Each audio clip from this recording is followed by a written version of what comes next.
obviously we've had the partnership for 10 years, and obviously we'll talk about other things in a moment, but what's excited you about the partnership that we've had over that period of time?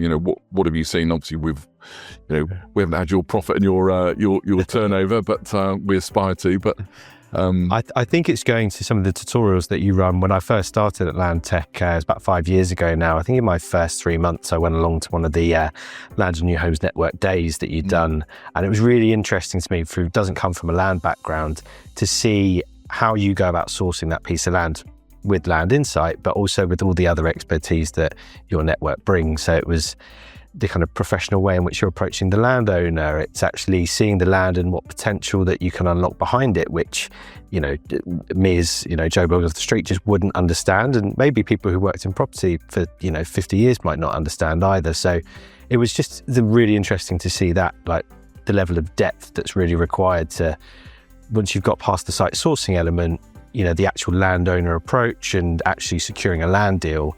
I don't think people realise how much work actually goes into that. One of the things that we're not a tech company. We know how to use tech and we know how to make the most of it. Yeah. Where I think we've had incredible success is particularly around that sort of avoidance of kind of like the spray and pray approach of, right, let's just get planning letters out or whatever. Yeah. That just doesn't cut it. And that's why I think for us, we've had such carefully curated content that's just resonated when it's landed with landowners. But it's very much been the blend of your platform and our marketing prowess, if you like, or the call to actions, the triggers or whatever. We work with independent estate agents across the UK. What they've perhaps historically lacked in knowledge of land and new homes, they more than pack their punch with their local connections, their brand reach or whatever. So we very much plug that gap around the training. I say we very much sort of show or visualize the planning data. We identify the opportunities, obviously things like the local plans or whatever. But I'd certainly say that sort of positioning the tool alongside the other tactics. Yeah, absolutely. That really is where it's come alive. And there's a lot of people in the space, in the property world, who are kind of, they'll sell you the dream, I'll show you how you can make it. But you guys are specifically the only ones in Land and New Homes that are offering what you guys do, aren't you? We are, as far as the agents are concerned. Yeah. I think you're absolutely right, particularly when you sort of pick up, or only got to look on LinkedIn about the next networking event that's happened, or it's pay us all this money, come to a training course or whatever. I think for us, it's always been, we're not a training company. We're here to help those agents unlock opportunity. Yeah. In the same way, we're here about bringing collaborations. So some of our best relationships on a regional level will be with architects, planning consultants, commercial agents, and how we dovetail that together with the ecosystem of the agents. And off the back of that generates broad opportunity. We've been working together for 10 years and, you mentioned it earlier, in those 10 years, there's been a lot of imitators to LandTech. What's kept you working with LandTech all those years? I think the thing for us, and we're big into this, anyone that's ever been to our offices, we like getting clients in, we like getting you guys down. We're a great believer in that eat together, win together, build together. We've had some fantastically great relationships, for many years since we started. Yeah. That's not just for yourselves, that's with other agents particularly. But what I like is the trust in the relationship.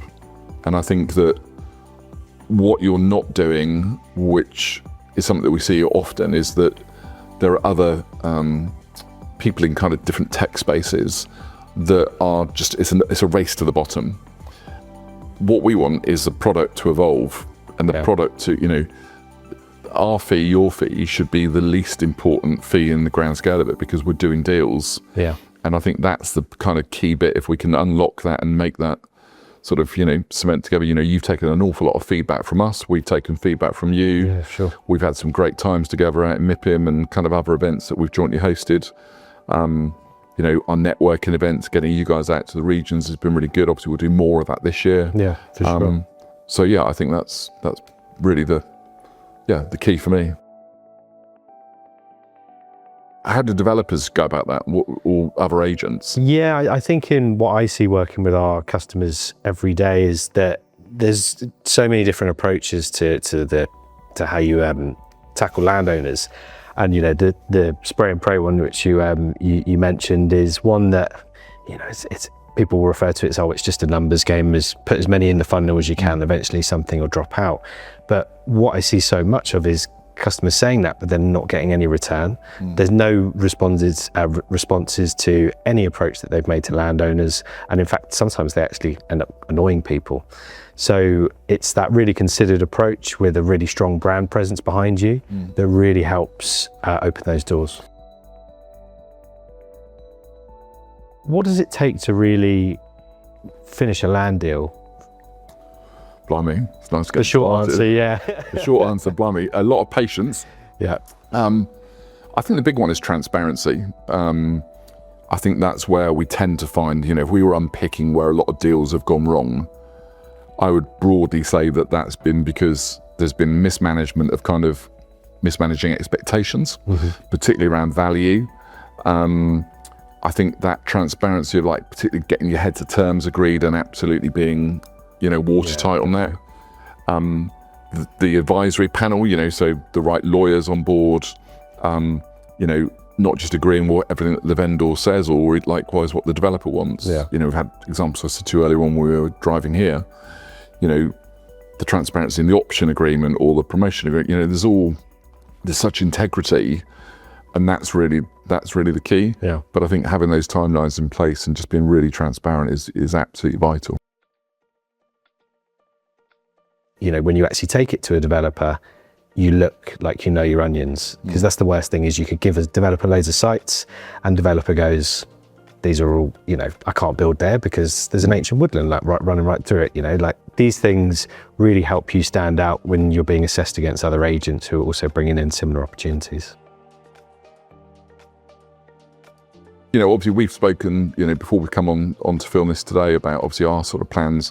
What are your plans, or what's the plans for LandTech as we move on to the next year and beyond? Yeah, I think it's a really good question. So there's so much going on in the tech world at the moment. The big thing that everyone talks about is AI, what's everyone doing with AI? And I think we've all seen so much really great stuff come from it, but also a lot of gimmicky kind of fads, people just quickly throwing something up that they think is going to catch people's attention, might save you a bit of time right now, but where's the real quality? So we've got some really exciting stuff coming out this month on AI, which is looking really exciting. I won't say too much on it yet because leave some mystery there.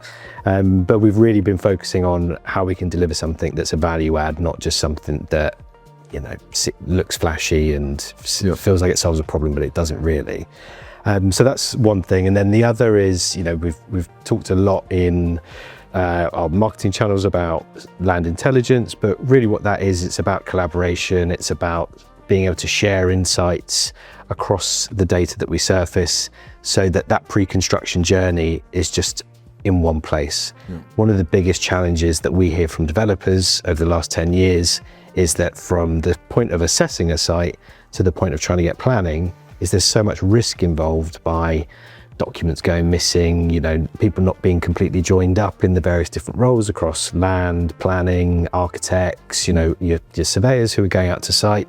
So the next step for us is really kind of pulling all of that into one place and making it so that is completely de-risked and having one single source of truth, essentially.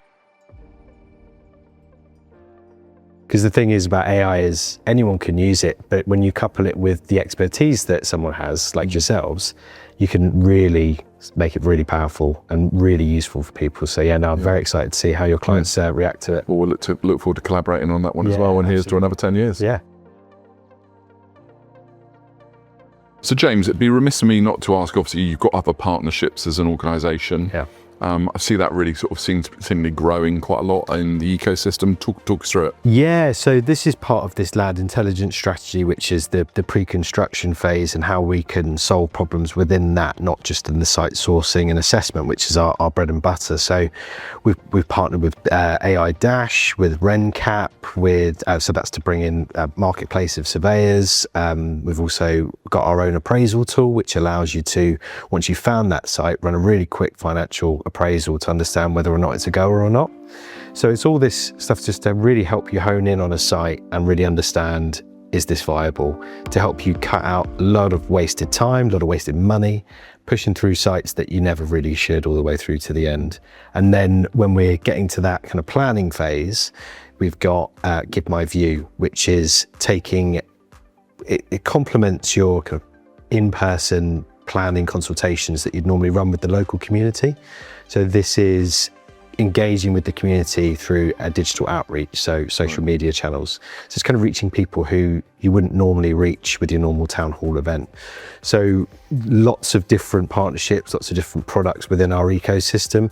Home Track, another big one, you know, Red Book valuation data to help round out that kind of comparable sales evidence. And, you know, we see ourselves as the best of our breed, so why not work with others who do the best at what they do? So yes. Well, you're judged by the company you keep, aren't you? Exactly, so you know, you've obviously sort of handpicked a. Yeah. Well, we'll take that as a bonus that we're in the mix then. Yeah. No, I think we'll be judged favourably as well by the people we spend our time with. Can I ask you? You touched on there about that the appraisal facility was in there. Does that supersede what's in Land Fund, or? Is that a different type of appraisal tool? So the appraisal tool is a very quick way of inputting your build costs, what you're going to sell, and then your build costs, and then any other associated costs to help understand what the residual land value should be. Yep. Now, Land Fund was their kind of legacy funding platform, which is, we're now proud to announce that we've partnered with Brickflow. Right. Okay. So they're now actually directly plugging into the Land Insight platform. Well, okay. Yeah, so that's a really exciting one. So there, from there, you'll be able to see loads of different funding opportunities through different funding sources, all directly within the Land Insight platform.